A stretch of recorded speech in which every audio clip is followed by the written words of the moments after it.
تمام قسم کی تعریفات اللہ سبحانہ و تعالیٰ کے لیے ہیں، جو اکیلا اس کائنات کا بنانے والا، آپ کا میرا خالق، رازق و مالک ہے۔ انگنت لا تعداد درود و سلام ہو آقا دو جہاں محمد صلی اللہ علیہ وسلم کی ذات اقدسہ پر۔ اللہم صلی علی محمد وعلی آل محمد کما صلیت علی ابراہیم وعلی آل ابراہیم انک حمید مجید۔ اللہم بارک علی محمد وعلی آل محمد کما بارکت علی ابراہیم وعلی آل ابراہیم انک حمید مجید۔ اس کرۂ ارضی پہ جب انسانیت کی ابتدا ہوئی، جب حیات کی ابتدا ہوئی، تو اللہ تعالیٰ نے زمین پہ مختلف مخلوقات کو پیدا کیا۔ کچھ مخلوقات ایسی تھیں جو زمین پہ ریگنے والی ہیں، کچھ مخلوقات ایسی ہیں جو اپنے چار پاؤں پہ چلنے والی ہیں، کچھ مخلوقات ایسی ہیں جن کو اللہ تعالیٰ نے یہ قوت اور یہ استعداد بخشی ہے، سطح زمین سے نیچے سمندر کے اندر رہتی ہیں، اور کچھ مخلوقات ایسی ہیں جو زمین سے بلندی پر پہاڑوں پہ رہتی ہے، کچھ اپنے چار پاؤں پہ چلتی ہے، اور کچھ مخلوقات ہے جو اپنے دو پاؤں پہ چلتی ہے۔ سوشیالوجی کی زبان میں حیوان کو دو حصوں میں تقسیم کیا جاتا ہے، ایک وہ جو حیوان ناطق ہے اور دوسرا حیوان غیر ناطق ہے۔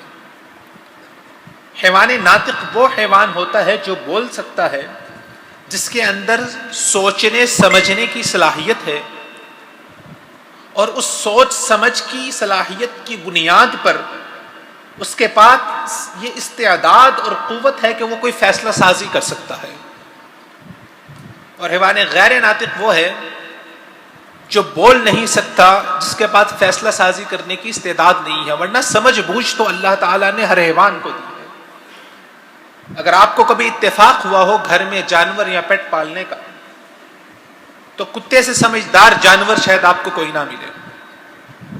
جانور آپ کی زبان کو سمجھ جاتا ہے، آپ کے اشارے کو سمجھ جاتا ہے، حتیٰ کہ آپ کے جذبات تک کو سمجھ جاتا ہے۔ اس کو اندازہ ہوتا ہے کہ اس وقت میرا مالک غصے کے موڈ میں ہے یا پیار کے موڈ میں ہے۔ جذبات اور احساسات تمام مخلوقات کو دیے گئے ہیں۔ اگر یہ جذبات اور احساسات نہ ہوتے تو کبھی آپ کسی جانور کی ماں کو، کسی کتے کی ماں کو، کسی بلی کی ماں کو اپنے بچے کے لیے روتا، تڑپتا اور سسکتا ہوا نہ دیکھتے۔ جذبات اللہ تعالیٰ نے دی۔ جو چیز انسان کو باقی مخلوقات سے افضل کرتی ہے وہ ہے اس کا فیصلہ سازی کرنے کا ہنر، وہ قوت جو اللہ تعالیٰ نے اس کو دی ہے، جس بنیاد کے اوپر وہ فیصلہ کر سکتا ہے، اپنی زندگی کے راہ کا انتخاب کر سکتا ہے، اپنے منزل کا تعین کر سکتا ہے۔ اس لیے امتحان اور آزمائش صرف اللہ تعالیٰ نے انسان کے لیے رکھی ہے۔ تین مخلوقات پائی جاتی ہیں بنیادی طور پر، فرشتے، انسان اور حیوانات۔ فرشتوں کا وظیفہ کیا ہے؟ فرشتوں کا کام کیا ہے؟ لا یعصون اللہ ما امرہم ویفعلون ما یؤمرون۔ اللہ تعالیٰ ان کو جو حکم دیتے ہیں وہ اس حکم کی بجا آوری کرتے ہیں۔ کبھی کسی فرشتے سے آپ اللہ تعالیٰ کی نافرمانی کا گمان بھی تصور نہیں کر سکتے۔ اور حیوانات، ان کو اللہ تعالیٰ نے جذبات دیے ہیں، اللہ تعالیٰ نے سمجھ بوجھ نہیں دی، فیصلہ سازی کا ان کے پاس اس قوت نہیں ہے، ہنر نہیں ہے، اختیار نہیں ہے۔ یہ اختیار صرف حضرت انسان کو ملا ہے۔ اس لیے اللہ تعالیٰ قرآن مجید میں فرماتے ہیں وَلَقَدْ كَرَّمْنَا بَنِي آدم، اور بلا شبہ ہم نے بنی آدم کو عزت بخشی، توقیر بخشی، اس کو ایک اعزاز بخشا۔ وَحَمَلْنَاهُمْ، اس کو ہم نے اس بات کی قوت و استعداد دی، اس بات کا ملکہ دیا کہ وہ سوار ہو سکتا ہے، حالانکہ وہ صرف اور صرف زمین کی مخلوق ہے، پانی کی مخلوق نہیں ہے، آسمان کی مخلوق نہیں ہے۔ اللہ تعالیٰ نے انسان کو اس کی تخلیق میں یہ صلاحیت نہیں دی کہ وہ ہوا میں تیر سکے، یا پانی کے اندر جا کے زندہ رہ سکے، لیکن اس کے باوجود اللہ تعالیٰ کہتے ہیں وہ عزت اور وہ توقیر کیا ہے کہ اللہ تعالیٰ نے انسان کو صلاحیت بخشی ہے جس بنیاد پر وہ حملناہم فی البر والبحر، وہ بر و بحر کے اوپر سواری کرتا ہے، ہواؤں کے دوش پہ اڑتا ہے، سمندروں کی موجوں کی دوش کے اوپر سفر کرتا ہے، سمندر کی طغیانیوں میں سفر کرتا ہے، بلکہ سمندروں کی موجوں کے بسمت مخالف بھی سفر کرتا ہے۔ وَرَزَقْنَاهُم مِّنَ الطَّيِّبَاتِ، اللہ تعالیٰ فرماتے ہیں ہم نے انسان کو طیبات میں سے، طیب چیزوں میں سے رزق عطا کیا۔ رزق کا اپنا ایک بہت بڑا کنسپٹ ہے، ہمارے ہاں رزق صرف 2 وقت کی دال روٹی کا نام ہے، لیکن رزق کا کنسپٹ بہت بڑا ہے۔ لیکن اللہ تعالیٰ فرماتے ہیں کہ طیبات، طیب چیزوں سے، پاکیزہ چیزوں سے اللہ تعالیٰ نے انسان کو رزق دیا۔ انسان کی فطرت کے اندر اللہ تعالیٰ نے پاکیزگی رکھی ہوئی ہے، اس لیے انسان آپ کو فطری طور پر، طبی طور پر ہر وہ چیز جو ناپاک ہوگی اس کی فطرت کے اندر ودیت ہے کہ وہ اس سے دور رہتا ہے۔ وَرَزَقْنَاهُم مِّنَ الطَّيِّبَاتِ وَفَضَّلْنَاهُمْ عَلَىٰ كَثِيرٍ مِّمَّنْ خَلَقْنَا تَفْضِيلًا، اللہ تعالیٰ فرماتے ہیں اور اس بنیاد پر، ان تمام چیزوں کی بنیاد پر ہم نے اس کو فضیلت دی ہے، ممن خلقنا تفضیلا، ان تمام مخلوقات پر جو ہم نے بنائی ہیں انسان کو اللہ تعالیٰ نے ایک درجہ فوقیت دے دی ہے۔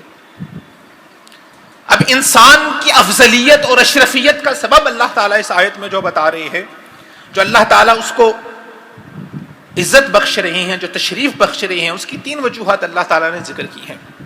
فرمایا کہ وَحَمَلْنَاهُمْ فِي الْبَرِّ وَالْبَحْرِ، انسان اس کائنات میں موجود جتنے بھی اسرار و رموز ہیں ان پر غور کرتا ہے، تسخیر کائنات کرتا ہے اور اس کے ذریعے سے اپنی زندگی کو، اپنے لیونگ سٹینڈرڈ کو بہتر بناتا ہے۔ رزقناہم من الطیبات، طیبات کا انتخاب کرتا ہے۔ اگر ایک انسان اس کی سوچ میں سے پاکیزگی ختم ہو جائے، اگر ایک انسان اس کے عمل میں سے پاکیزگی ختم ہو جائے، اس کی شخصیت میں سے پاکیزگی ختم ہو جائے، پھر اللہ تعالیٰ فرماتے ہیں کہ وہ خلقنا تفضیلا کے مقام پر نہیں آئے گا۔ وہ کس مقام پر جائے گا؟ اولئک کالانعام بل ہم اضل، اللہ تعالیٰ فرماتے ہیں کہ یہ انسان ایک حیوان، ایک چوپایا، ایک جانور کہلانے کے بھی لائق نہیں ہے، یہ اس سے بھی ابتر ہے۔ پاکیزگی، سب سے پہلے عقیدے کی پاکیزگی، سوچ کی پاکیزگی، فکر کی پاکیزگی۔ سورۃ توبہ کے اندر اللہ تعالیٰ کیا فرماتے ہیں؟ انما المشرکون نجس، فرمائے کہ مشرک نجس ہے، مشرک پلید ہے، اس کی سوچ پاک نہیں ہو سکتی۔ سوچ کی پاکیزگی کا سب سے پہلا تقاضا یہ ہے کہ انسان اللہ تعالیٰ کی توحید کا قائل ہو، ایک اللہ کی عبادت کرنے والا ہو، ایک اللہ کے سامنے جھکنے والا ہو، اپنی تمام امیدیں صرف ایک اللہ کے ساتھ باندھنے والا ہو، اپنی تمام التجائیں صرف ایک اللہ تعالیٰ کے ساتھ جوڑنے والا ہو۔ یہ ہے سوچ کی پاکیزگی، عقیدے کی پاکیزگی، شخصیت کی پاکیزگی۔ وَرَزَقْنَاهُم مِّنَ الطَّيِّبَاتِ وَفَضَّلْنَاهُمْ عَلَىٰ كَثِيرٍ مِّمَّنْ خَلَقْنَا تَفْضِيلًا۔ اس آیہ مبارکہ سے جو بنیادی انسان کی فضیلت اور اشرفیت جو ہمیں سمجھ آئی، جو انسان عقیدہ توحید کے اوپر زندگی گزارتا ہے اس کے پاس وہ شرف ہے، اور جو انسان کسی مقصد کے تحت زندگی گزارتا ہے اس کے پاس شرف و فضیلت ہے۔ جس انسان کی زندگی میں مقصدیت نہیں ہے، جس انسان کی زندگی کی کوئی فکر اور سوچ نہیں ہے، وہ انسان اپنے آپ کو اشرف المخلوقات کہلوانے کا حقدار نہیں۔ ایک انسان میں اور ایک بندر میں کیا فرق ہے؟ بندر بھی ایک مخلوق ہے، انسان بھی ایک مخلوق ہے۔ آپ کو کیوں اس بات کی آزادی ملی ہے کہ آپ جیسے چاہیں اپنی زندگی کے اندر اپنی زندگی کے جینے کے طریقے کا انتخاب کریں، آپ سڑکوں پہ چلیں پھریں، آپ گاڑیاں چلائیں، آپ کو اس بات کی آزادی ملی ہے۔ لیکن ایک جانور کو، ایک بندر کو اس بات کی آزادی نہیں ہے۔ اگر اس کو رکھا جائے گا تو اس کو ایک پنجرے کے اندر بند کر کے رکھا جائے گا، اس کو کھلا اور آزاد نہیں چھوڑا جا سکتا۔ اگر کھلا اور آزاد چھوڑنا بھی ہے تو ایک چار دیواری کے اندر بند کیا جائے گا، یا اس کے گلے کے اندر کوئی رسی باندھی جائے گی اور اس کو رسی کے ساتھ معلق کر کے رکھا جائے گا۔ اس کے پاس جینے کی اس طرح سے آزادی نہیں ہے جس طرح ایک انسان کے پاس ہے۔ تو انسان نے ایسا کون سا تیر مارا ہے؟ انسان کے پاس ایسی کون سی وہ خاص بات ہے جس کی بنیاد پر اس کو وہ آزادی ملی ہے، اور ایک بندر کے پاس وہ آزادی نہیں ہے؟ انسان جو کچھ سوچتا ہے، جو کچھ دیکھتا ہے، جو کچھ سنتا ہے، 5 حصے اللہ تعالیٰ نے انسان کو دی ہیں، جس کی بنیاد پر انسان چیزوں کا ادراک کرتا ہے، جس کی بنیاد پر انسان چیزوں کا علم حاصل کرتا ہے۔ کسی چیز کو دیکھ کر آپ اس چیز کو دیکھتے ہیں، اس کا عکس اپنے ذہن میں بٹھا لیتے ہیں اور آپ کو اس چیز کا علم ہو جاتا ہے۔ دوسرا، اگر کوئی بول کے آپ کو بتا دیتا ہے، سمجھا دیتا ہے، تو آپ اس چیز کو سمجھ لیتے ہیں۔ آپ سن کے کسی چیز کا ادراک کر پاتے ہیں، آپ چھو کے کسی چیز کا ادراک کر پاتے ہیں۔ اگر ایک انسان اللہ تعالیٰ نے اس کی آنکھوں کی بنائی لے لی ہے، تو اس انسان کی آنکھیں بند ہو اور اس کے ہاتھ میں اگر آپ سیب پکڑائیں گے تو وہ چھو کر سیب کی ساخت کی بنیاد پر آپ کو بتا دے گا کہ یہ سیب ہے، اور ایک ناشپتی کی ساخت کو چھو کے بتا دے گا کہ یہ ناشپتی ہے، یہ سیب نہیں ہے۔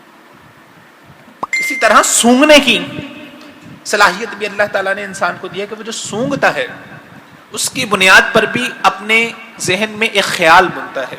تو انسان جو کچھ سوچتا ہے، جو کچھ سنتا ہے، جو کچھ سمجھتا ہے، اس کی بنیاد میں اپنے ذہن میں انسان ایک تخیلات کی دنیا بناتا ہے، اور پھر اس تخیلات کی دنیا کے اندر سے انسان ایک ایسی نئی چیز ایجاد کر دیتا ہے جو اس سے پہلے اس کائنات میں موجود نہیں تھی۔ مختلف چیزوں کو ملا کر ایک نئی چیز بنا دیتا ہے۔ لیکن ایک جانور، ایک بندر کے پاس یہ صلاحیت نہیں ہے کہ وہ جو کچھ سنتا ہے، سمجھتا ہے، دیکھتا ہے، سمجھ لیتا ہے، لیکن اس بنیاد پر وہ کوئی انیشیٹو نہیں لے سکتا۔ تو ایک جانور اور ایک انسان کے درمیان بنیادی فرق کس چیز کا ہوا؟ انیشیٹو کا۔ انسان انیشیٹو لینے والا ہوتا ہے، آگے بڑھنے والا ہوتا ہے، اللہ تعالیٰ کی طرف آگے بڑھنے والا ہوتا ہے، دنیا کے معاملات میں آگے بڑھنے والا ہوتا ہے۔ ایک مسلمان کی زندگی درجہ احسان پر ہوتی ہے۔ اس لیے اللہ تعالیٰ نے انسان کو آزادی کی نعمت سے نوازا ہے کہ انسان آگے بڑھے، انسان انیشیٹو لے، انسان اللہ تعالیٰ کی رضا کے لیے آگے بڑھے، انسان اس کائنات کی تسخیر کے لیے آگے بڑھے۔ انسان کے لیے اللہ تعالیٰ فرماتے ہیں وَسَخَّرْنَا لَكُمْ، ہم نے تمہارے لیے مسخر کر دیا ہے جو کچھ آسمان میں ہے، جو کچھ زمینوں میں ہے، سب کچھ مسخر کر دیا ہے۔ تو تسخیر کائنات کرنے والا ہوتا ہے، انیشیٹو لینے والا ہوتا ہے۔ اور جو انسان اپنی اس آزادی کی نعمت کو، جو اللہ تعالیٰ نے اس کو نعمت عطا کی ہے، اس کا استعمال نہیں کرتا، اپنی زندگی کے اندر انیشیٹو نہیں لیتا، اپنی زندگی کے اندر آگے نہیں بڑھتا، پھر جو انسان کی افضلیت کا سبب ہے وہ چیز اس سے کھو جاتی ہے۔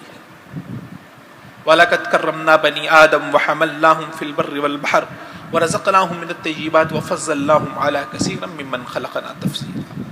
اللہ تعالیٰ فرماتے ہیں ہم نے انسان کو فضیلت اسی بنیاد پر دی ہے۔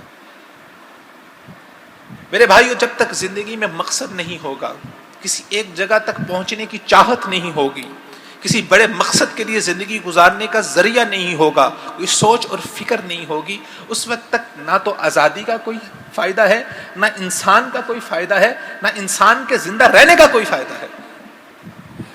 رسول اللہ صلی اللہ علیہ وسلم نے فرمایا مثل الذی یذکر ربہ والذی لا یذکر ربہ کمثل الحی والمیت۔ فرمایا اس انسان کی مثال جو اپنے رب کو یاد کرتا ہے، اپنے رب کا ذکر کرتا ہے، اپنی زندگی کے مقصد کو پہچانتا ہے، والذی لا یذکر ربہ، اور وہ جو اپنے رب کے ذکر کو یاد نہیں رکھتا، اپنے زندگی کے مقصد کو نہیں پہچانتا، کمثل الحی والمیت۔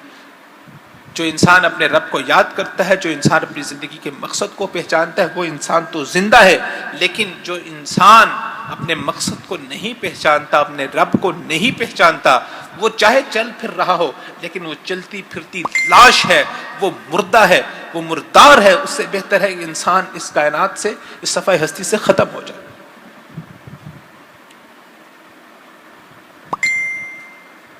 امام ابن قیم رحمۃ اللہ علیہ نے اس بات کا ذکر کیا ہے کہ اللہ تعالیٰ اگر ایک انسان کو کسی نعمت سے نوازتے ہیں، یہ آزادی کی نعمت اللہ تعالیٰ نے ہمیں اس سے نوازا ہے، اور یہ آزادی باقاعدہ طور پر ایک نعمت ہے۔ اللہ تعالیٰ بنی اسرائیل کے بارے میں فرماتے ہیں یا بنی اسرائیل اذکروا نعمتی التی انعمت علیکم، اے بنی اسرائیل یاد کرو میری اس نعمت کو جو میں نے تمہارے اوپر کی اور تمہیں تمام جہانوں پر میں نے فضیلت دی، اور اس نعمتوں میں سے جو بنیادی نعمت جس کا ذکر اللہ تعالیٰ نے کیا، وَإِذْ نَجَّيْنَاكُمْ مِنْ آلِ فِرْعَوْنَ يَسُومُونَكُمْ سُوءَ الْعَذَابِ يُذَبِّحُونَ أَبْنَاءَكُمْ وَيَسْتَحْيُونَ نِسَاءَكُمْ وَفِي ذَلِكُمْ بَلَاءٌ مِّن رَّبِّكُمْ عَظِيمٌ۔ فرمایا کہ وَإِذْ نَجَّيْنَاكُمْ، اور جب ہم نے تم کو نجات دی، آزادی دی، من آل فرعون، فرعون کے لاؤ لشکر سے، یسومونکم سوء العذاب، وہ تمہیں دردناک عذاب کے ساتھ کوسا کرتے تھے، تمہیں دردناک عذاب دیا کرتے تھے، وہ چکایا کرتے تھے۔ یذبحون ابناءکم، وہ عذاب کیا تھا کہ تمہارے بیٹوں کے پاس آزادی سے جینے کی نعمت نہیں تھی، تمہارے بیٹوں کو قتل کر دیا کرتے تھے۔ وَيَسْتَحْيُونَ نِسَاءَكُمْ، اور تمہاری بیٹیوں کو، عورتوں کو زندہ چھوڑ دیا کرتے تھے۔ وَفِي ذَلِكُمْ بَلَاءٌ مِّن رَّبِّكُمْ عَظِيمٌ، آزادی کی چھن جانے کو اللہ تعالیٰ نے فرمایا بَلَاءٌ مِّن رَّبِّكُمْ عَظِيمٌ، یہ تمہارے رب کی طرف سے بہت بڑی آزمائش ہے۔ تو امام ابن قیم رحمۃ اللہ علیہ فرماتے ہیں کہ اگر اللہ تعالیٰ کسی انسان کو کوئی نعمت عطا کرتے ہیں، کوئی بھی نعمت زندگی میں عطا کی ہے، اور وہ انسان اس نعمت کا شکر ادا نہیں کرتا، نعمت کا شکر کیسے ادا ہوتا ہے؟ جو نعمت ملی ہے اس کا صحیح استعمال کرنا، اور اس استعمال سے ایک ایسا انیشیٹو لینا جس کی بنیاد پر اللہ تعالیٰ کی رضا بھی مل جائے اور معاشرے کے لوگوں کا فائدہ بھی ہو جائے۔ یہ نعمت کے شکر کا طریقہ کار ہے۔ اللہ تعالیٰ نے آپ کو علم دیا ہے، علم کی نعمت سے نوازا ہے، اگر وہ علم صرف آپ کی حد تک ہے، اس علم سے دوسرے لوگوں کو فائدہ نہیں ہو رہا، اس علم کی روشنی سے دوسرے لوگوں کی زندگی منور نہیں ہو رہی، دوسرے لوگوں کی زندگیوں میں نور نہیں آ رہا، تو وہ علم بے فائدہ ہے۔ آپ کی حد تک تو فائدہ ہو سکتا ہے لیکن دوسروں کو فائدہ نہیں ہو رہا، آپ علم سے انیشیٹو نہیں لے رہے، آگے نہیں بڑھ رہے، اللہ تعالیٰ کے قریب نہیں ہو رہے، معاشرے کو فائدہ نہیں دے رہے، آپ کو اس علم کا کوئی فائدہ نہیں۔ اللہ تعالیٰ نے آپ کو 2 ہاتھ دیے ہیں، یہ 2 ہاتھوں کی نعمت ہے، اس نعمت کا شکر کیسے ادا ہوگا؟ کہ آپ ان ہاتھوں کے ذریعے سے وہ کام کریں، وہ انیشیٹو لیں جس میں آپ کے لیے بھی بھلائی ہو اور دوسروں کے لیے بھی بھلائی ہو۔ اس لیے رسول اللہ صلی اللہ علیہ وسلم نے کیا فرمایا؟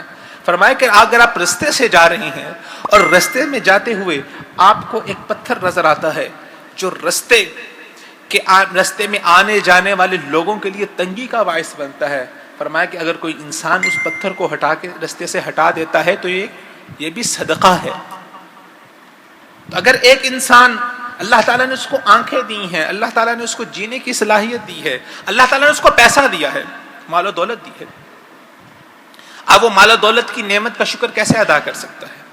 اس کو جائز اور حلال طریقے سے کما کے اور جائز اور حلال ذرائع کے اندر خرچ کر کے، کیونکہ مال کی نعمت میں ان دونوں عناصر کا سوال ہونا ہے کہ پیسہ کمایا کہاں سے اور پیسہ خرچ کہاں پر کیا۔ جب تک یہ دونوں ذرائع پاکیزہ نہیں ہوں گے، جب تک یہ دونوں ذرائع پاک نہیں ہوں گے، اس وقت تک مال کی نعمت کا شکر ادا نہیں ہو سکتا۔ حدیث میں رسول اللہ نے فرمایا ہوا کہ اس وقت تک ابن آدم اپنے پاؤں کو نہیں ہلا پائے گا جب تک اللہ تعالیٰ کی بارگاہ میں 5 چیزوں کا جواب نہ دے دے، اس میں وَأَنْ مَالِهِ مِنْ أَيْنَ اكْتَسَبَهُ وَفِيمَا أَنْفَقَهُ، مال کمایا کہاں سے کہ حلال ذرائع سے کمایا۔ ہمارے ہاں بہت سے لوگ ایسے موجود ہیں جو مال کماتے ہوئے اکتساب مال کے ذرائع کے اندر احتیاط نہیں کرتے، اس میں اونچ نیچ کر جاتے ہیں، لیکن اس کے بعد خرچنے میں بہت سخی ہوتے ہیں۔ لوگوں کے ہاں لوگوں کی رفاع عامہ کا کام بہت زیادہ کرنے والے ہوتے ہیں، لیکن جب مال کما رہے ہوتے ہیں، جب مال حاصل کر رہے ہوتے ہیں، اس وقت وہ اس کے اندر اتنی احتیاط نہیں برتتے۔ تو ایک پہلو نہیں ہے، ایک پہلو کرنے سے آپ کا آدھا کام مکمل ہوگا۔ بنیادی پہلو مال کمایا کہاں سے ہے، تو مال کی نعمت کا شکر کیسے ادا ہوگا کہ اس کو حلال اور جائز اسباب و ذرائع سے کمایا جائے، اور جو اللہ تعالیٰ نے بھلائی کے طریقہ کار بتائے ہیں جس میں عوام کی بھلائی ہے وہاں پر خرچ کیا جائے۔ اور جو انسان اس مال کی نعمت کا شکر اس طرح سے ادا نہیں کرتا، اس کے بارے میں اللہ تعالیٰ نے قرآن مجید میں کیا فرمایا ہے؟ فرمایا وَيْلٌ لِكُلِّ هُمَزَةٍ لُمَزَةٍ الَّذِي جَمَعَ مَالًا وَعَدَّدَهُ يَحْسَبُ أَنَّ مَالَهُ أَخْلَدَهُ كَلَّا لَيُنبَذَنَّ فِي الْحُطَمَةِ وَمَا أَدْرَاكَ مَا الْحُطَمَةُ نَارُ اللَّهِ الْمُوقَدَةُ الَّتِي تَطَّلِعُ عَلَى الْأَفْئِدَةِ۔ فرمایا وَيْلٌ لِكُلِّ هُمَزَةٍ لُمَزَةٍ، فرمایا ویل ہے، ہلاکت ہے، جہنم ہے اس انسان کے لیے، ہمزۃ اللمزہ، جو لوگوں کے اندر عیب جوئی کرتا ہے، لوگوں کے عیب تلاشتا ہے اور لوگوں کے عیب بیان کرتا ہے۔ الذی جمع مالا وعددا، فرمایا وہ انسان جمع مالا، جو مال کو جمع کرتا ہے، وعددا، اور اس کو گن گن کے رکھتا ہے، اپنی زندگی کو مال کی گنتی کے اندر صرف کرتا ہے اور اس کو اللہ تعالیٰ کے نے جو ذرائع بتائے ہیں وہاں پر خرچ نہیں کرتا۔ یحسب ان مالہ اخلدہ، وہ یہ سمجھ رہا ہوتا ہے کہ شاید یہ اس کا مال اس کے پاس ہمیشہ رہے گا، یا اس کا مال اس کو اس دنیا میں ہمیشہ ہمیشہ کے لیے رکھے گا۔ نہیں، مال انسان کی بنیادی وراثت نہیں ہے، انسان کی لیگیسی نہیں ہے۔ ایک عربی شاعر کہتے ہیں دقات قلب المرء قائلۃ لہ ان الحیات دقائق و ثوانی، انسان کے دل کی دھڑکن اس کو چیخ چیخ کے یہ بات کہہ رہی ہے، ان الحیات دقائق و ثوانی، یہ زندگی چند منٹ اور چند سیکنڈز کی ہے۔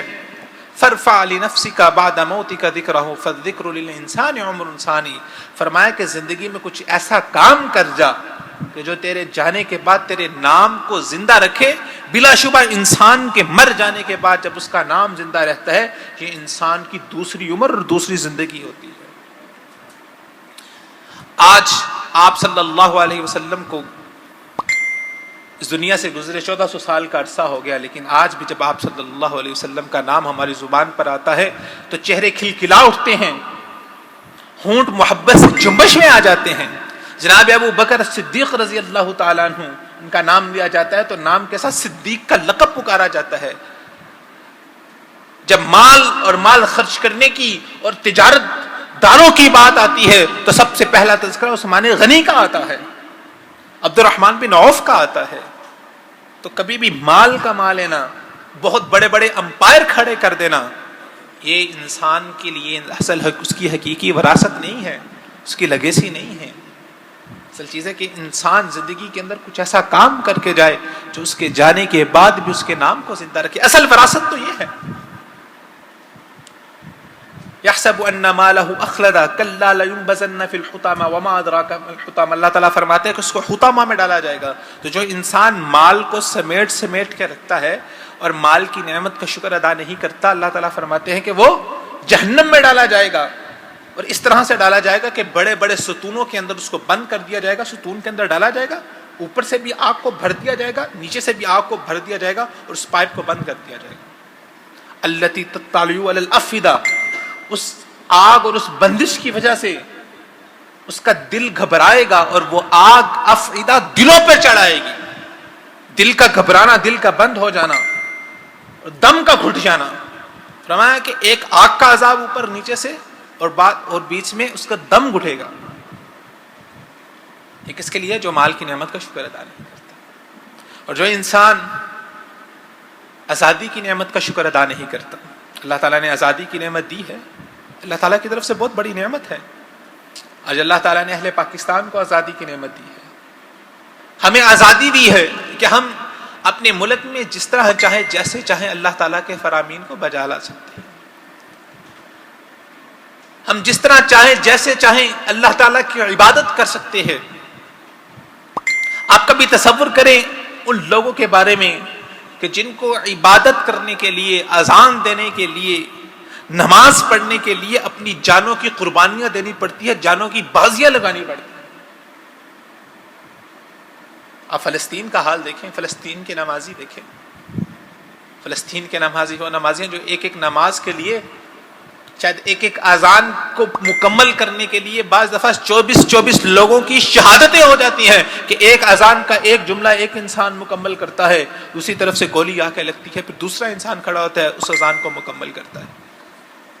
ایک اذان 24 اشخاص کی شہادت پر مبنی ہوتی ہے۔ یہ وہ قیمت ہے جو ان کو ادا کرنی پڑتی ہے جن کے پاس آزادی کی نعمت نہیں ہے۔ ایک نماز پڑھنے کے لیے سینکڑوں لوگوں کو اپنی جان کی قربانیاں دینی پڑتی ہیں۔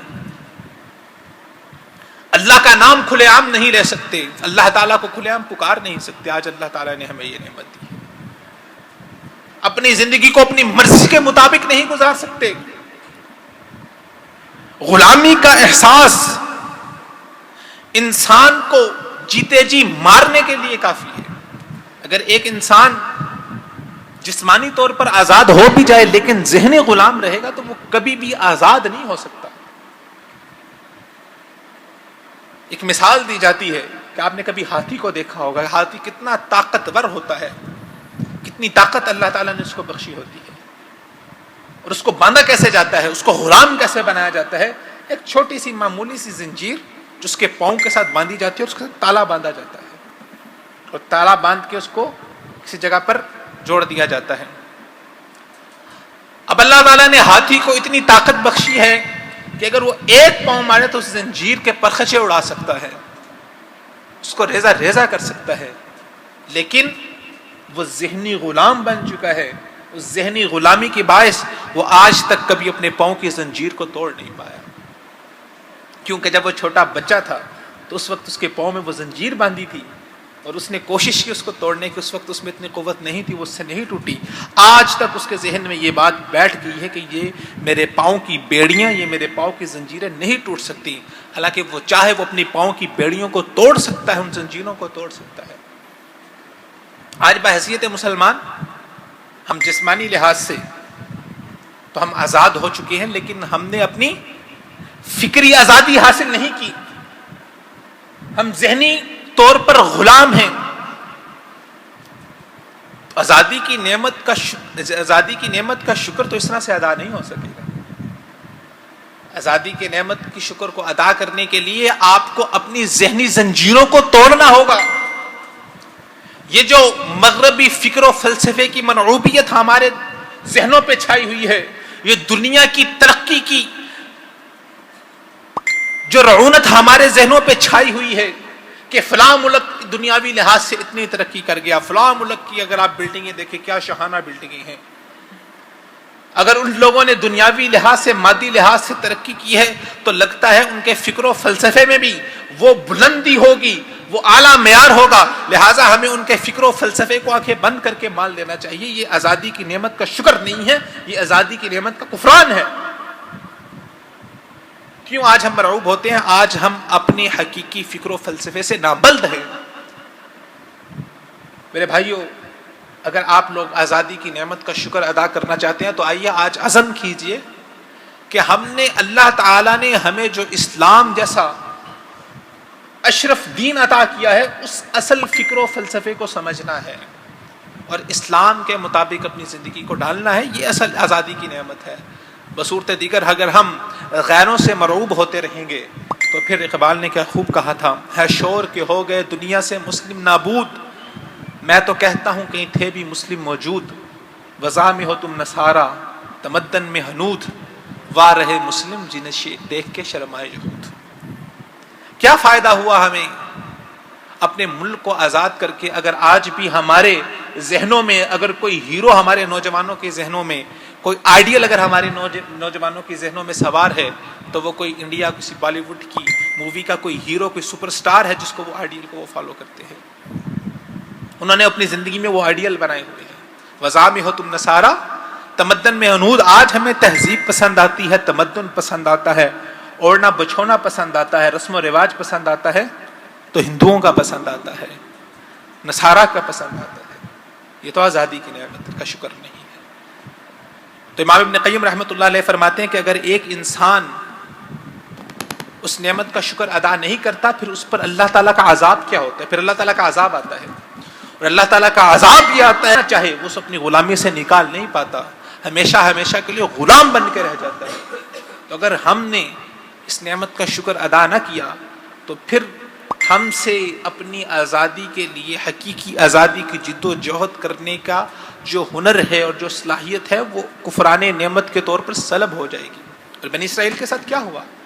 ان دنوں میں آپ بنی اسرائیل کی کہانی کو پڑھیں گے اور آپ کو پتہ چلے گا کہ ان لوگوں نے بھی اللہ تعالیٰ نے ان کو نعمتوں سے نوازا، جو نعمتیں ہم نے ذکر کی اللہ تعالیٰ نے ان کو دی، اس سے بڑھ کر ہمیں دی۔ اللہ تعالیٰ نے آسمان سے ان کو پر من و سلوا اتارا، آزادی کی نعمت دی، فرعون سے نجات دی، کیا کیا کچھ دیا، لیکن انہوں نے ان تمام نعمتوں کا کفران کیا اور اللہ تعالیٰ نے فرما دیا غیر المغضوب علیہم، یہ وہ لوگ ہیں جن پر اللہ تعالیٰ کا غضب نازل ہوا ہے۔ اگر آپ ان نعمتوں کا شکر ادا نہیں کریں گے تو جہاں پر اللہ تعالیٰ کے ہاں سب سے محبوب اور سب سے اشرف آپ ہیں، پھر آپ کا شمار اللہ تعالیٰ کے ہاں سب سے مغضوب ترین لوگوں میں ہوگا۔ اللہ تعالیٰ سے دعا ہے کہ اللہ تعالیٰ ہمیں صحیح طرح سے سمجھنے کی توفیق عطا فرمائے اور اس پر عمل کرنے کی توفیق عطا فرمائے۔ وما علیہ الا البلاغ۔